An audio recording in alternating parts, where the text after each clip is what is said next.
Assalamualaikum warahmatullahi wabarakatuh. Segala puji bagi Allah Subhanahu wa Ta'ala yang telah memberikan kita limpahan karunia dan rahmat-Nya sehingga kita dapat mengikuti pembelajaran pada kesempatan kali ini dalam keadaan sehat walafiat. Dan pada kesempatan kali ini saya berharap semoga semua siswa dapat memahami apa yang akan saya sampaikan dan semoga pembelajaran kali ini bisa bermanfaat untuk kita semua.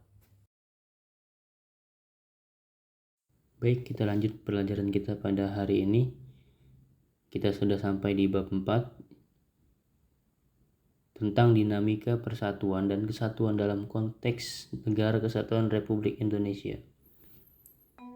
Dan di sini ada tujuan pembelajaran, lalu ada hakikat Negara Kesatuan Republik Indonesia, konsep Negara Kesatuan atau unitarisme, yang keempat karakteristik Negara Kesatuan Republik Indonesia, yang kelima persatuan dan kesatuan bangsa dari masa ke masa, dan yang keenam kesimpulan. Baik, kita lanjut kepada tujuan pembelajaran kita. Nah, di sini tujuan pembelajaran kita, siswa diharapkan mampu memahami bagaimana dinamika persatuan dan kesatuan. Yang kedua, memahami hakikat Negara Kesatuan Republik Indonesia. Dan yang ketiga, mengamalkan sikap persatuan dan kesatuan dalam konteks Negara Kesatuan Republik Indonesia. Selanjutnya ada hakikat Negara Kesatuan Republik Indonesia. Di sini saya kutip dari pendapat C.F. Strong dalam bukunya A History of Modern Political Constitution pada tahun 1963 halaman 84. Negara kesatuan adalah bentuk negara di mana wewenang legislatif tertinggi dipusatkan dalam suatu badan legislatif nasional. Kekuasaan negara dipegang oleh pemerintah pusat. Pemerintah pusat dapat menyerahkan sebagian kekuasaannya kepada daerah berdasarkan hak otonomi, tetapi pada tahap terakhir kekuasaan tetap berada di tangan pemerintah pusat. Nah, jadi menurut C.F. Strong dalam bukunya itu, suatu negara kekuasaan itu dipegang oleh pemerintah pusat, dan pemerintah pusat itu bisa menyerahkan sebagian kekuasaannya kepada daerah berdasarkan hak otonomi. Jadi pemerintah pusat itu membagi kekuasaannya atau menyerahkan sebagian kekuasaannya untuk pemerintah daerah menjalankan hak-haknya ataupun pemerintahannya gitu. Nah, tetapi pada tahap terakhirnya kekuasaan tetap berada di tangan pemerintah pusat. Selanjutnya ini ada konsep negara kesatuan atau unitarisme. Negara kesatuan mempunyai dua sistem. Nah, ada dua sistem negara kesatuan. Yang pertama, negara kesatuan bersistem sentralisasi. Semua hal diatur dan diurus oleh pemerintah pusat, sedangkan daerah hanya menjalankan perintah-perintah dan peraturan-peraturan dari pemerintah pusat. Daerah tidak berwenang membuat peraturan-peraturan sendiri atau mengurus rumah tangganya sendiri. Jadi, pada negara kesatuan bersistem sentralisasi itu, pemerintah pusat dijadikan sentral oleh negara untuk mengurus dan mengatur sebuah negara gitu. Sedangkan daerah hanya menjalankan perintah-perintahnya saja gitu.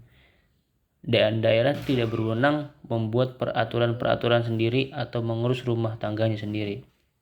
Lalu yang kedua, negara kesatuan bersistem desentralisasi.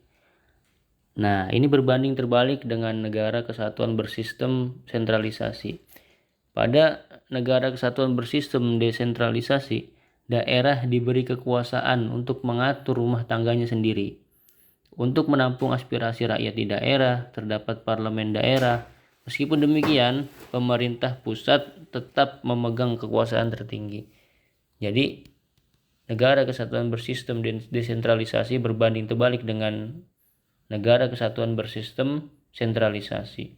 Nah, pada negara kesatuan bersistem desentralisasi, ini daerah-daerah yang menjadi bagian suatu negara itu diberikan hak otonomi untuk menampung aspirasi rakyat. Meskipun demikian, pemerintah pusat tetap memegang kekuasaan tertinggi. Lalu selanjutnya kita akan membahas tentang karakteristik Negara Kesatuan Republik Indonesia.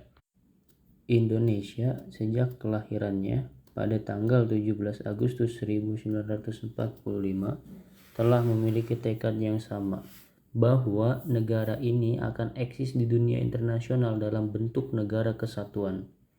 Karakteristik Negara Kesatuan Republik Indonesia juga dapat dipandang dari segi kewilayahan. Dalam pasal 25A Undang-Undang Dasar Negara Republik Indonesia tahun 1945 menentukan bahwa Negara Kesatuan Republik Indonesia adalah sebuah negara kepulauan yang berciri Nusantara dengan wilayah yang batas-batas dan hak-haknya ditetapkan oleh negara atau oleh undang-undang. Pada poin ini, saya mengambil contoh dalam segi kewilayahan yang berdasarkan pada pasal 25A Undang-Undang Dasar Negara Republik Indonesia tahun 1945. Bahwasannya Negara Kesatuan Republik Indonesia ini terdiri dari beberapa pulau atau ribuan pulau yang mana semua batas-batas wilayahnya dan semua hak-hak wilayahnya itu sudah ditetapkan oleh undang-undang. Artinya setiap tapal batas pulau-pulau yang ada di Negara Kesatuan Republik Indonesia itu semua batas-batasannya dan hak-haknya telah ditetapkan oleh Undang-Undang Dasar Negara Republik Indonesia. Baik, selanjutnya kita membahas tentang persatuan dan kesatuan bangsa Indonesia dari masa ke masa. Ya, langsung saja yang pertama. Persatuan dan kesatuan bangsa pada masa revolusi kemerdekaan tanggal 18 Agustus 1945 sampai dengan 27 Desember 1949. Nah, pada masa ini bentuk negara Republik Indonesia adalah kesatuan dengan bentuk pemerintahan adalah republik yang mana presiden berkedudukan sebagai kepala pemerintahan sekaligus sebagai kepala negara. Sistem pemerintahan yang dipakai adalah sistem pemerintahan presidensil. Dalam periode ini, yang dipakai sebagai pegangan adalah Undang-Undang Dasar 1945. Akan tetapi, dalam pelaksanaannya belum dapat dijalankan secara murni dan konsekuen. Hal ini dikarenakan bangsa Indonesia baru saja memproklamasikan kemerdekaannya. Dan pada periode ini juga ditandai dengan munculnya gerakan-gerakan separatis dan tujuan mendirikan negara baru yang memisahkan diri dari Negara Kesatuan Republik Indonesia. Tandanya pada periode ini ialah pemberontakan Partai Komunis Indonesia di Madiun pada tahun 1948 dan juga ada gerakan Darul Islam atau Tentara Islam Indonesia DITII di daerah Jawa Barat. Nah, kedua gerakan separatis ini menandai pada persatuan dan kesatuan bangsa pada masa revolusi kemerdekaan tanggal 18 Agustus 1945 sampai dengan 27 Desember 1949. Lalu yang kedua, persatuan dan kesatuan bangsa pada masa Republik Indonesia Serikat atau yang sering kita kenal sebagai RIS. Nah, pada periode ini terjadi pada tanggal 27 Desember 1949 sampai dengan 17 Agustus 1950. Pada masa ini, federalisme pernah diterapkan di Indonesia pada rentang 27 Desember 1949 sampai dengan 17 Agustus 1950. Pada masa ini, yang dijadikan sebagai pegangan adalah Konstitusi Republik Indonesia Serikat tahun 1949. Sistem pemerintahan yang dianut pada periode ini adalah sistem pemerintahan kabinet semu atau kuasi parlementer. Pada masa Republik Indonesia Serikat juga terdapat gerakan separatis yang terjadi di beberapa wilayah Indonesia. Di antaranya ada gerakan Angkatan Perang Ratu Adil atau APRA. Terus juga ada pemberontakan Andi Aziz di Makassar, dan yang terakhir ada gerakan Republik Maluku Selatan atau RMS yang mewarnai atau menjadi tanda pada Persatuan dan Kesatuan Bangsa pada masa Republik Indonesia Serikat yang terjadi tahun 1949 sampai dengan 1950. Lalu yang ketiga, Persatuan dan Kesatuan Bangsa pada masa demokrasi liberal. Ini terjadi pada tanggal 17 Agustus 1950 sampai dengan 5 Juli 1959. Pada periode ini, Indonesia menggunakan Undang-Undang Dasar Sementara Republik Indonesia tahun 1950 atau UUDS 1950 yang berlaku mulai tanggal 17 Agustus 1950.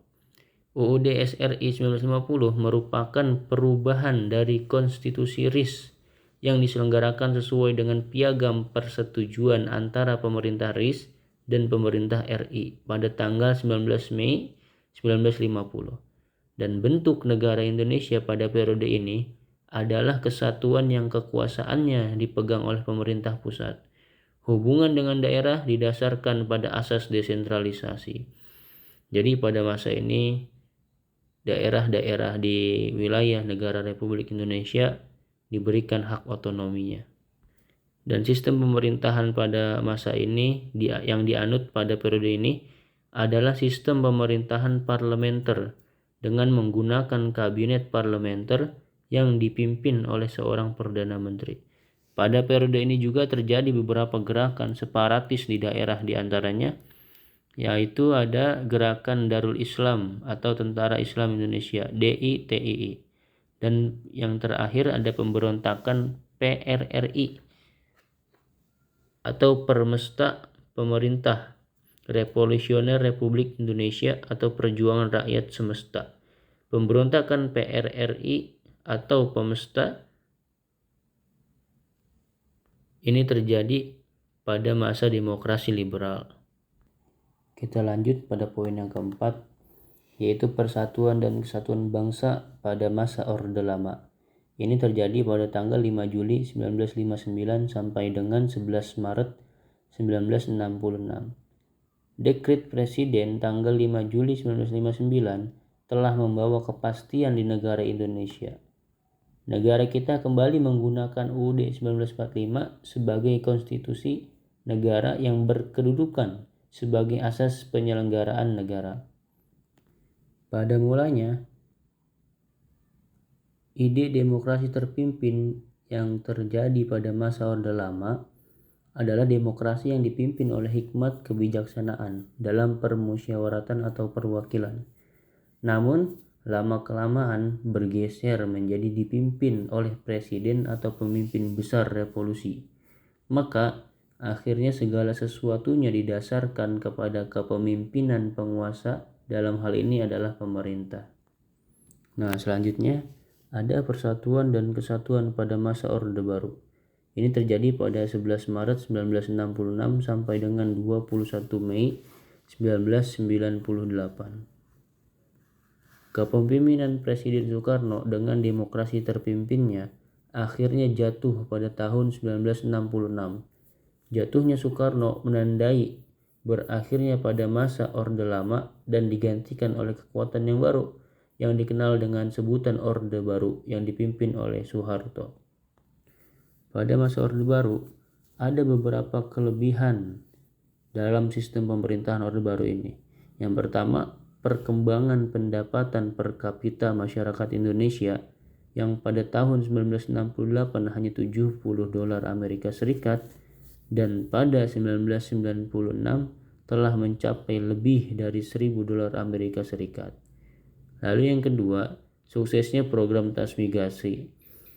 Lalu yang ketiga, suksesnya program keluarga berencana. Dan yang terakhir, sukses memerangi buta huruf. Jadi itulah beberapa prestasi yang terjadi pada masa Orde Baru ataupun perkembangan negara kita pada masa Orde Baru. Pada masa Orde Baru ini, pemerintah berkuasa cukup lama, kurang lebih sekitar 32 tahun lamanya. Pada perjalanannya, pemerintah Orde Baru melakukan beberapa penyimpangan terhadap Pancasila dan Undang-Undang Dasar 1945. Beberapa penyimpangan konstitusional yang paling menonjol pada masa pemerintahan Orde Baru sekaligus menjadi kelemahan sistem pemerintahan Orde Baru. Maka pada tanggal 21 Mei 1998, Presiden Soeharto menyatakan mengundurkan diri. Sebagai gantinya, Pak B.J. Habibie yang ketika itu menjabat sebagai wakil presiden dilantik sebagai Presiden RI yang ketiga. Nah, setelah Pak Habibie menjadi presiden yang ketiga menggantikan Pak Soeharto, muncullah masa reformasi yang terjadi pada 21 Mei 1998 hingga sekarang. Periode ini disebut juga era reformasi. Kehidupan bangsa dan negara memasuki masa reformasi. Bangsa Indonesia bertekad untuk menciptakan sistem pemerintahan yang demokratis. Untuk itu, perlu disusun pemerintahan yang konstitusional atau pemerintahan yang berdasarkan pada konstitusi. Berdasarkan hal tersebut, salah satu bentuk reformasi yang dilakukan oleh bangsa Indonesia adalah melakukan perubahan atau amandemen atas Undang-Undang Dasar 1945. Dengan mengamandemen UUD 1945 menjadi konstitusi yang bersifat konstitusional, diharapkan dapat terbentuk sistem pemerintahan yang lebih baik dari sebelumnya. Amandemen atas UUD 1945 dilakukan oleh MPR sebanyak 4 kali, yaitu pada tahun 1999, pada tahun 2000, 2001, dan 2002. Dari apa yang sudah saya jelaskan sebelumnya, bisa kita tarik kesimpulan bahwa istilah negara kesatuan sudah tertanam dalam pola pikir kita selaku warga negara Indonesia. Negara kesatuan mempunyai dua sistem, yaitu sentralisasi dan desentralisasi. Proses mempertahankan keberadaan Negara Kesatuan Republik Indonesia mengalami dinamika yang sangat menarik untuk dikaji. Persatuan dan kesatuan bangsa yang menjadi modal utama untuk mempertahankan Negara Kesatuan Republik Indonesia ternyata tidak selamanya berdiri kukuh.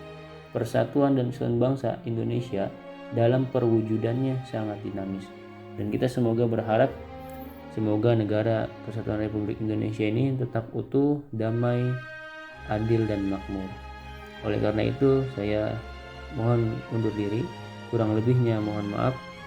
Assalamualaikum warahmatullahi wabarakatuh.